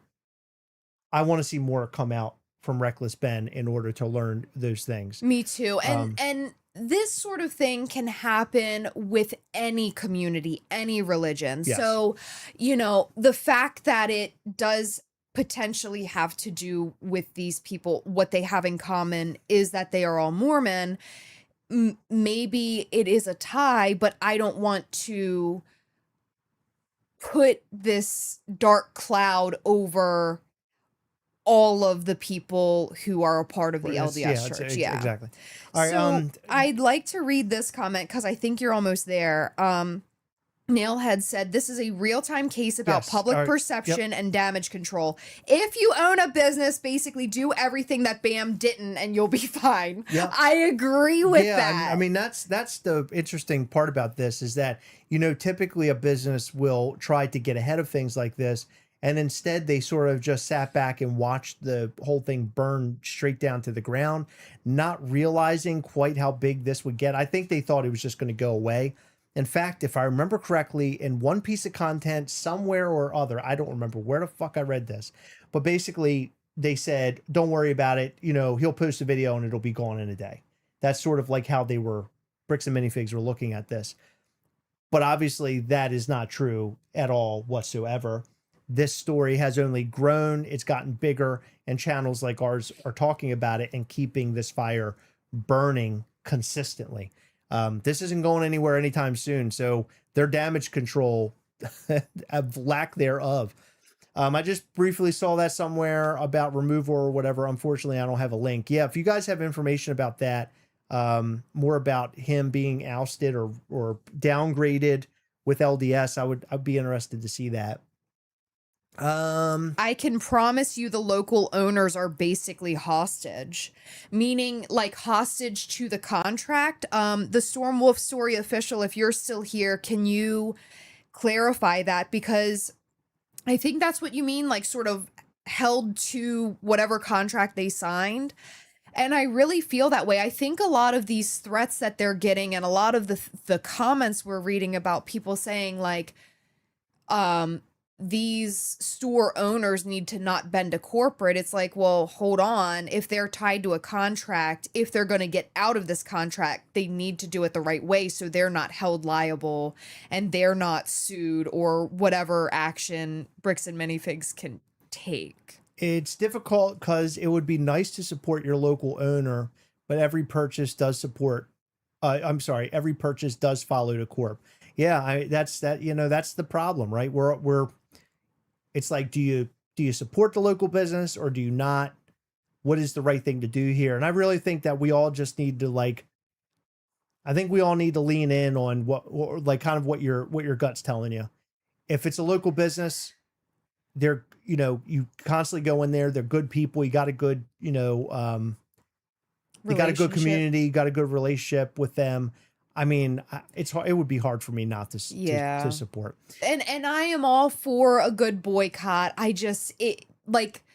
Morally, I get it, but also morally, I know that a lot of these stores are owned by the little guys. Yes, the corporate is getting a cut, but man, I hate to mess up someone's business. Yeah.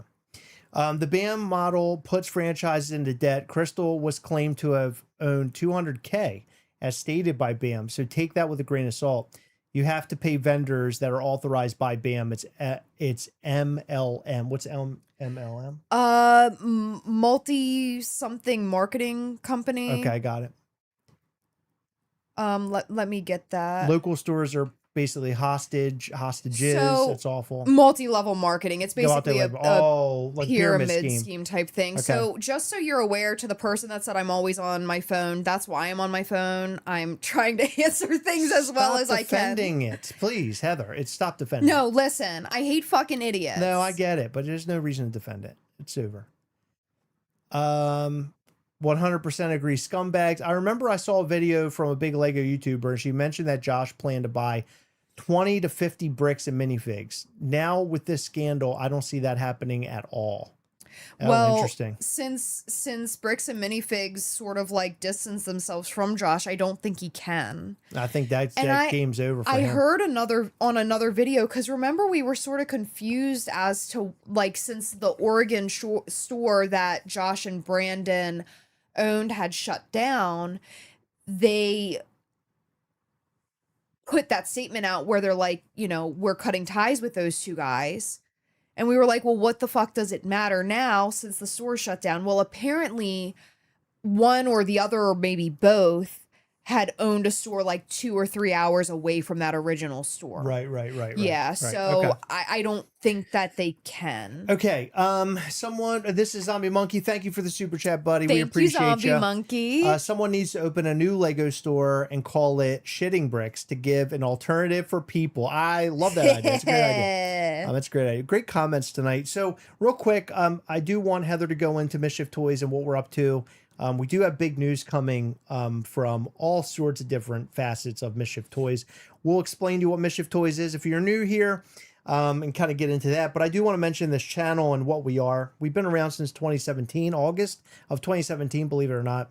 It all started because I won a contest through Funko. They sent me a box to unbox, which had a prototype Funko Pop in it and another item as well. I unboxed it in front of a camera with Heather, and off to the races we went after that video. And around the pandemic, a few years after that, around the pandemic, we decided to do daily content, and that's kind of where we've been ever since. We made content about Funko and Hot Toys, which are behind me. We do unboxing videos. But typically what we would talk about, or we have been talking about on this channel, one is the company Funko itself and how they operate, ways for them to improve and get better, how to bring them back. I actually devised an idea for Funko to, I don't know, I came up with this really great idea of how Funko could bounce back from being in a bad place. And it just so happens, not confirmed by Funko, but it just so happens they virtually watched my YouTube or watched our YouTube videos, and they pulled exactly what I had mentioned. Were there other YouTubers who said exactly the same thing I did? Possibly. I feel like that's not possible or would be very far-fetched. But I designed this schema of like how it would work and, you know, the design of it. And so we are very in tune with the collecting, what's the word I'm looking for? With the world of collecting and the collector community as well. And so we're very embedded in all of that. We have a lot of knowledge because we have literally tracked Funko for the last, almost 10 years. Yeah. We watched all their moves, and we've, to a point where other companies have watched us, have reached out to us directly and asked for our thoughts and things on how they're operating and doing business. This, I don't know if our actual fans know this or not, and maybe this is something new I'm talking about, but we've been contacted by other companies and they will throw ideas at us. And what do you think about this? Yeah. And we have not charged them, which maybe we should, but this channel is all about the collector. Our moniker, slogan is "We Hunt Together," and "We Hunt Together" comes from helping each other find the collectible that you're looking for. It all started with Funko releasing pops all over stores everywhere: Hot Topic, GameStop, Best Buy, Walmart, Target, you name it. And fans and collectors looking for these things. And we had a network of people that helped each other, which then became Gastlecast We Hunt Together, which is our Facebook group. And it's wonderful. People help each other on a pretty regular basis. A lot of really tight-knit people, like it's a very tight-knit community, but a lot of people have become best friends from this channel. We've met it's incredible. a ton of our closest friends through collecting. 100%. Yeah. 100%. Not all of them, but a lot of them. And it's been so wonderful being a part of all this. If you would have told me literally 10 years ago, because 10 years ago, no, more than that. We've been collecting over 10 years. 15 years ago, that this would be my life, I would have laughed in your face, because never could I have imagined collecting things, specifically toys.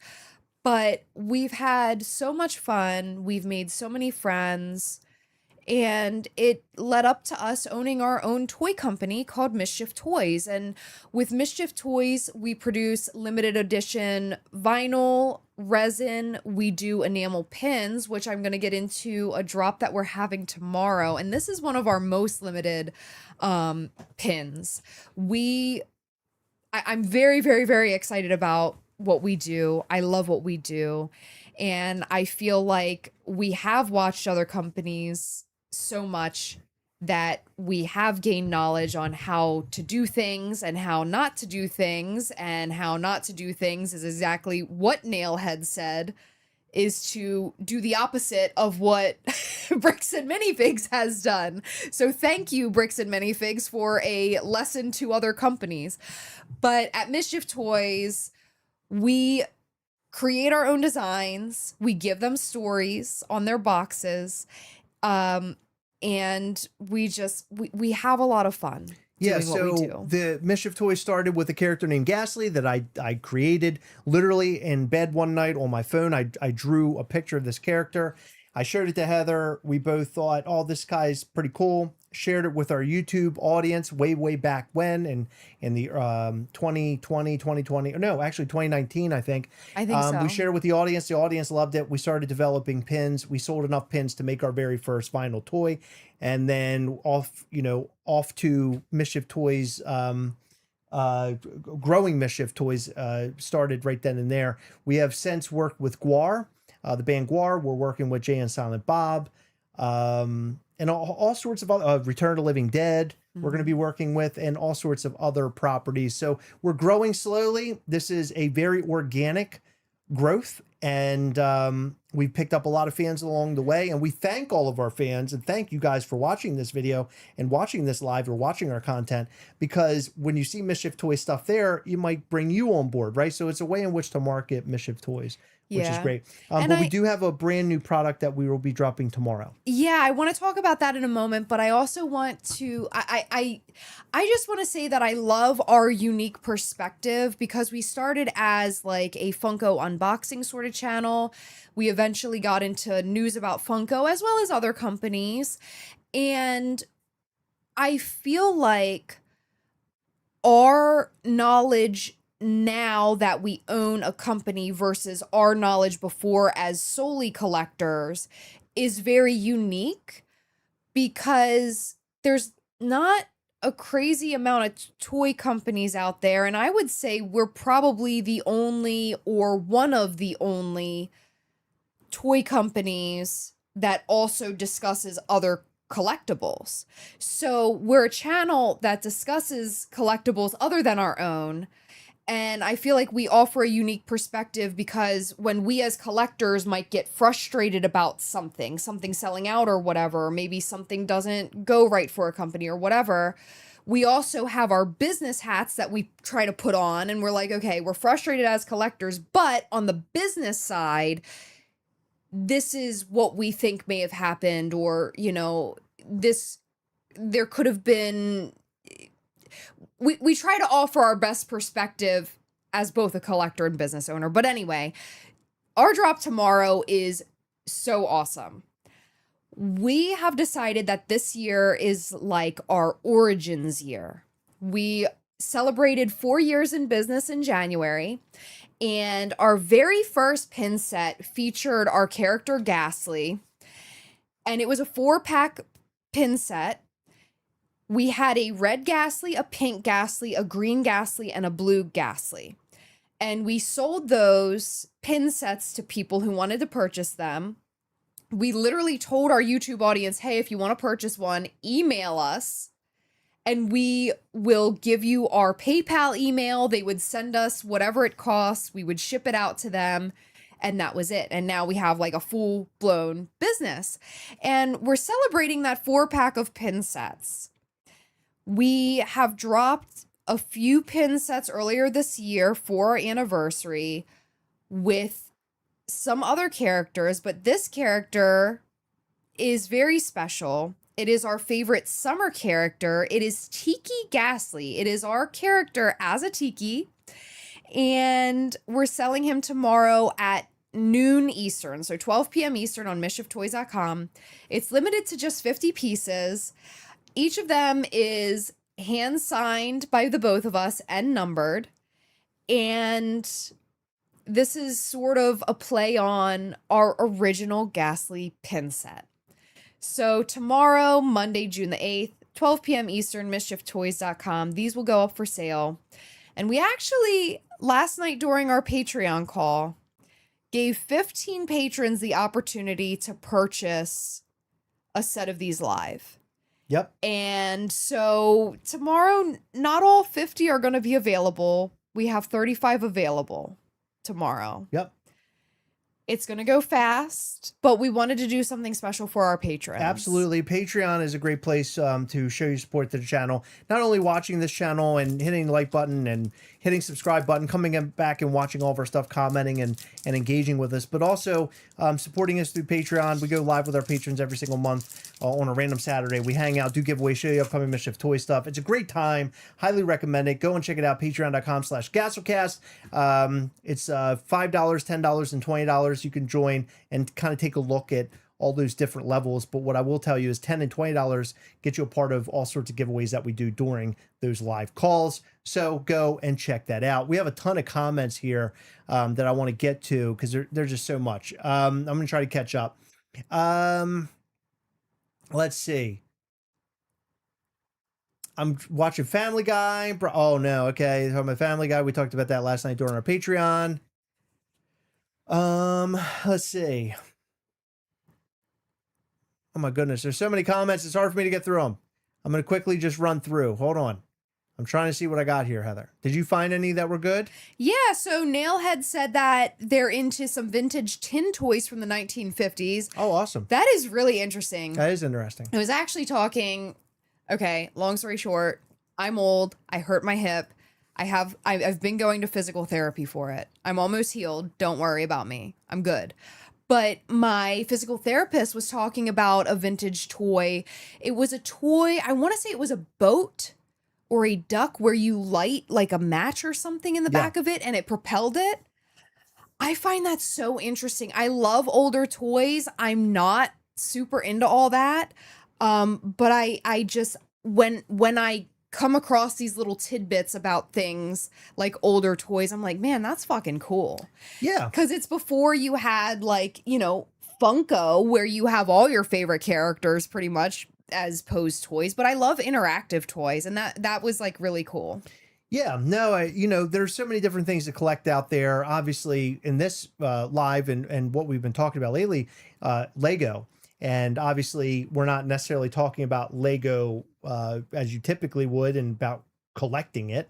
We're talking about this story about the Lego community being hit or being disrupted, I guess, by this company, Bricks and Minifigs. And it's really sad because the Lego community has always seemed very well knit together, and people really are just having fun.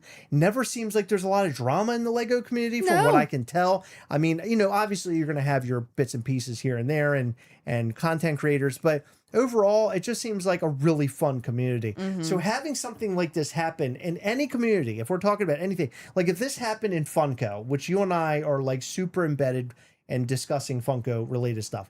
If this happened with Funko, I can't even explain to you, Heather, but to me, it wouldn't even be a shocker. Same. Because so much drama has happened within Funko, but hearing it happen in Lego is just such a bizarre thing. And originally, I didn't even want to watch the video that Reckless Ben put out. Everybody kept telling me to watch it, and I was like, I don't need to watch it. I'm not a Lego guy. Same. So you always like listen to things, and I get so annoyed because I don't know what it is.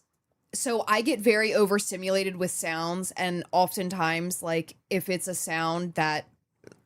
something that doesn't interest me, I like try to drown it out, but I have a hard time doing that. For some reason, when you listen to things on your phone, it annoys me, but like if I listen to it on my phone, it doesn't. I think it's just because it's like what I want to listen to versus what you want to listen to. And when you had it playing and they're talking about Legos, I'm like, what are you doing? Like, I don't care about this. Can you shut it off? And then you were like, you have to watch it. So I watched it, and man, I don't know why I was so annoyed. I think it's because when you were watching it, you had already watched like half of it. So I had no idea what was going on. Right, yeah. I get it. And it was just annoying to me, and like it made it sound like nails on a fucking chalkboard. Yeah. So, but I'm so glad I watched it, and I'm so glad we've been talking about it because it's so interesting. Yeah. No, it is. It's an interesting story. And so now, like I'd mentioned, you know, at the beginning of this, now we're kind of leading into the end of our discussion here. But now we're waiting on video 3, which video 3 is going to be, I think, a really crazy part of this story. I think this is sort of like what the outcome is from all this stuff that Reckless Ben has done, and how this company, what the backlash is, and how they're going to go after him, or what they're willing to do to sort of screw with him back after he's screwed around with them already. So I'm really interested to see what happens. Like I said, I am concerned that it's going to make people because things are already happening at these Bricks and Minifig stores, right? Fights are breaking out and windows are being bashed in. It just makes me afraid to see what's going to happen to these stores. And I can't say it enough, but please, no inciting violence or any violence at these stores. They don't deserve it. Mom and pop shops. There's a guy in the comment section on our video from today or yesterday, basically saying, "Oh, violence. Like if the corporation did this, they deserve it." And it's like, no, not really. I don't even think that the CEO deserves violence. I just think that it just needs to be settled, and he needs to pay for everything that he has done. But the mom and pop shops definitely don't deserve it. No, they especially don't. Oh, by the way, the shop that was in the midst of all this, or was in the center of all this, is now gone anyway. So who are you after? What are we after these stores for? You're literally going into your hometown or the town next door to yell and scream and holler inside the store and to cause ruckus and trouble. It's just stupid to me. Yeah. It's about as immature and careless as the person here that called Heather stupid in the live. I mean, it's the same level. Listen, I am not always very smart. Okay. But you're pretty smart, Heather. Thank you. Yeah. I feel like we're all smart in our own way, and there are like a lawyer is smart with the law, but they probably wouldn't know the first thing about running a fucking toy company. And actually they don't, because we have a lawyer and he didn't know the first thing about owning and operating a toy company, which is fine. And he asks a lot of questions to ensure that he's doing work for us in the proper way. That's right. And I feel like there's no shame in that. Absolutely. Right? So, and also I was a barber for over a decade. So you would be stupid at barbering, but I would be stupid at your job. Right. Yep. So it's all about how you see it. Nailhead59 mentioned the most collectible 1960s gun toy is probably the Mark's Johnny 7 One-Man Army, or OMA. So he's giving us a little rundown on the collectible toy stuff, which is cool. I don't know anything about it. No, cool. I don't either. Yeah. It's crazy because we collect so many toys, but not vintage stuff. I dig it. I like to hear about that kind of stuff. It's cool. He also, so we're like basically having a one-on-one conversation with Nailhead right now. But Nailhead, I keep saying he. I don't know if they're male, female, what have you. But they said, has there been a Funko movie yet? Yes. So you used to be able to stream it on Netflix. I don't believe you can anymore. But it was released on, was it Blu-ray or DVD? Yeah. It was like a tin Both, set. And it came with a Funko Pop of like the two heads of the company at the time, Mike Becker. No, it came with Brian. Oh, just Brian? Oh, I thought it was the 2-pack, sorry. No, it came with Brian. So it came with the CEO at the time, Brian Mariotti, a Funko Pop of him. And the documentary. That came after the fact. So the documentary first released on I don't remember where you could watch it. It might have been a DVD, but it went up on Netflix. It went up on Netflix and it was there for a while, but it's now dated. I don't even think it. I mean, it shows you what Funko used to be. It shows you the history. Yeah, you don't know what Funko has changed drastically. Yeah, it's changed a lot, but it's a really fun movie, a documentary, and I highly recommend that you watch it. It's called Making Fun. It's very, very, very cool. Okay. Ziggy27 says all the store owners need to sue corporate to get out of their contracts since BAM killed their revenue. Ziggy, I'm with you. I mean, I don't know what the way in which to do it, but they definitely need to do something because yes, their businesses are being killed. They're being attacked, a lot of slander. And it's all has to do with how corporate handled that situation. So I don't necessarily know if that's the way to do it, like to sue corporate. Like I just don't know the legalities enough, but they definitely need to look into what they can do because what's happening right now is ridiculous. And a lot of people are turning their backs on bricks and minifigs because of this very case in this scenario. And think about it. If Brian, the owner of the 200K set, is having trouble with his mental health due to everything that's happening, imagine how these employees at these stores feel. Yeah. I mean, there might be people quitting over these threats because they don't want to be targets of this misdirected violence and hatred. 100%. And I would suggest that something needs to be done to stop this. And I don't know what you would do. That's what they're saying. They got to sue. Yeah, it's horrible. You all should create some old school metal style Mischief Toys lunchboxes. Put the stories of the characters on each side, inside the box. Cool little thermos inside. Hell yeah, I like that idea. That that's cool. would be fun. I don't know what it would be to produce it, but that's a cool idea. I like it. Thank you, Richard. We appreciate you, buddy. Chris, have you watched the video FE9M? I don't know what that means. The woman who previously owned the store that corporate took.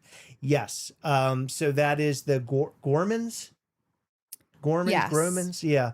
So we did. I watched a little bit of it. Heather, I think, watched the entire thing. Yes. So between the two of us, when we're making this content, it's like one or the other knows what's going on. I found all this through a magnet set press, accidentally rocking up to a different store with a worker freaked out by Ow. harassment. Okay. I follow advice my grandmother taught me as a child. When it comes to consumer problems, you get more with sugar than with vinegar. Yep. Agreed. Think about it. If someone is going to approach you, are you more likely to handle things appropriately if you're being cussed out or if they're asking nicely? Yeah. Right? Like, there have been times where people have spoken to us very harshly, and I just disengage. I cannot stand unwarranted, like, negativity and nastiness. Yeah. I took the kids to see Master Universe today and really liked it. That's awesome. Cool, Lance. I want to go see it myself. Dakota was in the Making Fun documentary. Aww. Making Fun was on Blu-ray. Yeah, I had it in like a gold case, I remember. It came with a Funko Pop, Brian Mariotti Funko Pop. Yes, they definitely need to make a new version of that documentary with the amount of changes that they've made. Yeah. I think that they should do it later because the new CEO hasn't even been in charge for a full year yet. And I really think that he is working on like doing really great things for Funko as a company. So I think that would be really cool to see. Franchises can sue corporate for lost revenue due to their business practices. Okay. Thank you, Antonia. That's cool. That's that maybe that's an option for them. I mean, there's something they got to do something. Their businesses are going to go right down the goddamn toilet if people are turning their backs on them. Now it's proven that corporate and the two separated for gross negligence had deeper ties. Then yes, they could sue. Okay, look, this is good data. Obviously I don't know enough. I hate to say my thoughts on it because the legalities, I don't understand them well enough. But if they could sue, I think that's the way to do it. Why not? I think that's the way to do it because these businesses are just hurting day by day now. And it's really sad because these companies, these little mom and pop shops don't deserve that. They're trying to survive, especially in an economy that, where gas prices are crazy. I don't want to get into politics, but just like things are a little crazy right now. It's a little expensive to live and survive.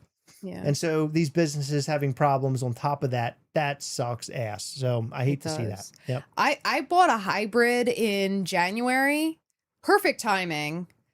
But I'm still paying an arm and a leg for gas and I work from home. Yep. Like, it's horrible. The kitten, his name is Brocky, and he's named after the lead singer of Gwar, Dave Brocky, Odorous Orungus. Yeah, he looks exactly like a cat I had before named Valo, who lived until almost 18 years old. And it's like a spitting image of Valo, isn't he? He really is. And he's a sweet little cat. He's 8 months old, and I've never had a kitten before, and it's been so much fun. We got him at about 3. I think he was about 3 months when we adopted him. And we adopted two cats at once. So we actually have a cat that Heather has saved, which that's a whole story of how Heather did that. But Heather saved a cat that was literally in our backyard with a gash in his head. Heather found an organization to take him, fix him up.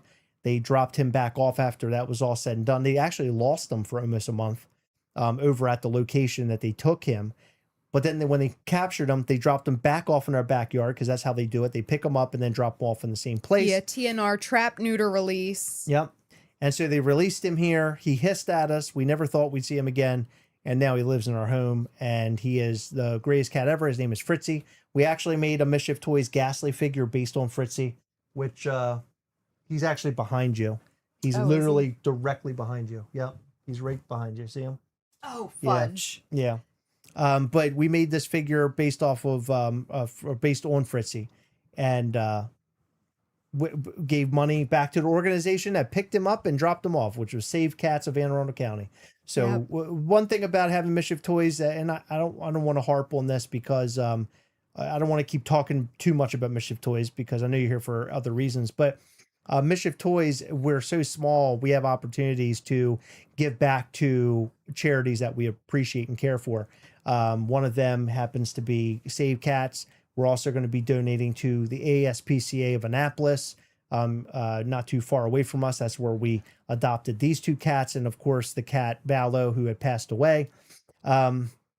We supported different Pride organizations during Pride Month. And we're also going to be designing a figure that is going to be charitable for veterans, United States veterans. That's something big for me. I had 2 grandfathers die within a 6 months period. Late last year into this winter, spring. Vietnam vet and Korean War vet. So we're going to be making some form of a figure to donate in their honor, as well as other veterans' honors.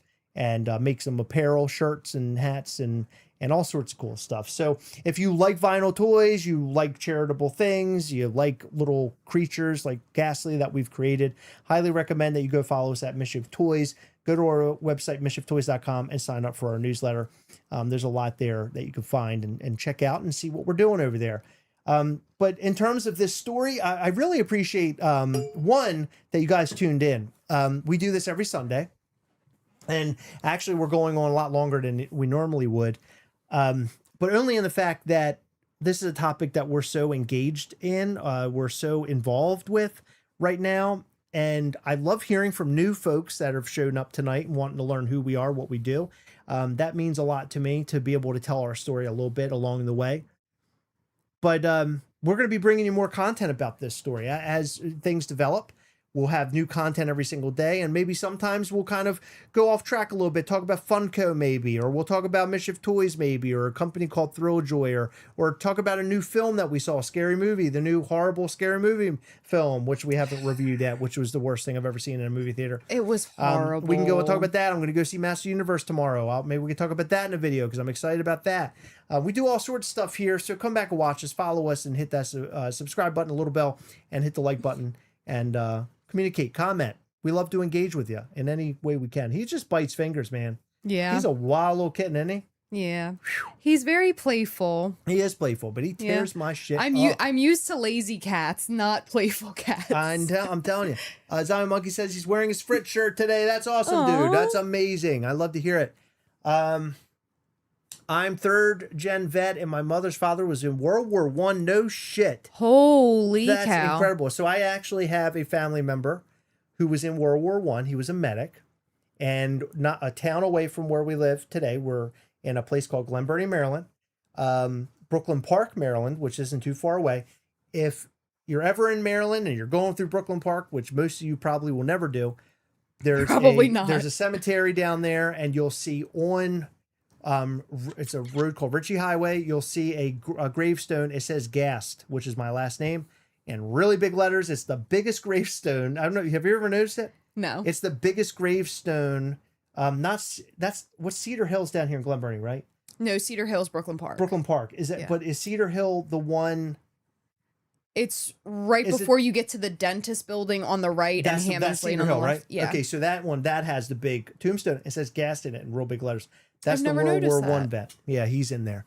But that's incredible. He farmed until age 75 with one lung because of the war. Holy shit. What a guy, man. That's unbelievable. These guys hard as nails back then. Yeah. I look, if today, if that happened to me and I had one lung, you'd see me just laying Keel around over. all the time. I would just be doing nothing. No. You'd keel over. I would be doing nothing. Before that happened. I hope the vet figure uses the Wow. Uncle Sam mold, but not sure how. But that would be pretty cool. Yeah, I'm tossing up ideas. I'm not sure what we're going to do yet, but we're certainly going to do something really cool, really fun. We have very good ideas. Yeah, we got some cool ideas. Always, if you guys have ideas for Mischief Toys, future figures, future anything, email us, help@mischieftoys.com. If you have any questions, you can go there as well.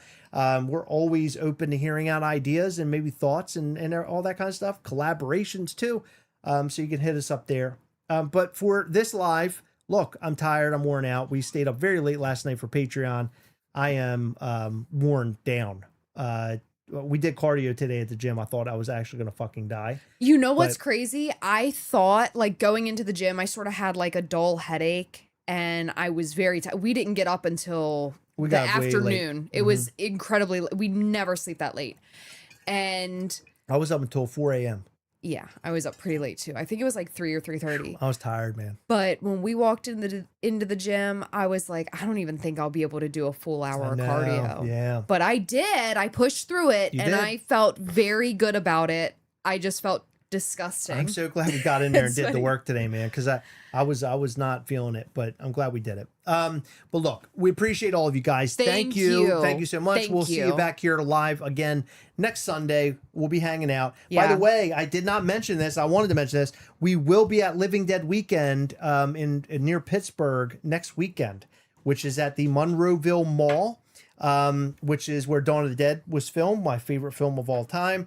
They're actually having a little convention there. We go every year. We're going to go this year. I believe it might be maybe the second to the last or the last one that'll ever take place in that mall, because they're actually demolishing the mall. Unless plans change. Yeah, unless plans change. Yeah. But if you're going to be around there or you're going to go to the convention, well, we can say hi. We'll be there. We'll be out there walking around. I have a poster I'm taking. I think I'm going to get signed down there. Yep, I'm super stoked. I'm super stoked for it. But thank you, everybody. We love you. Thank you.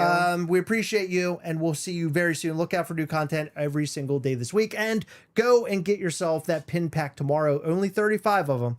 MISCHIEFtoys.com. At what time, Heather? 12 p.m. Eastern. That's right. All right. Thank you so much. We love you. Be good to each other. Treat each other well. Don't be mean to the people at Bricks and Minifigs, the little tiny franchisees. Don't do it. Yeah. But be good to each other. Be sweethearts like Heather and I. The Patreon CEO did say it's okay to tell Josh to shove it. There you go. So I think that's the most mean we should get. There you go, Heather. All right. See you later, everybody. Bye. We'll give the kitty cuddles. We promise. See you later.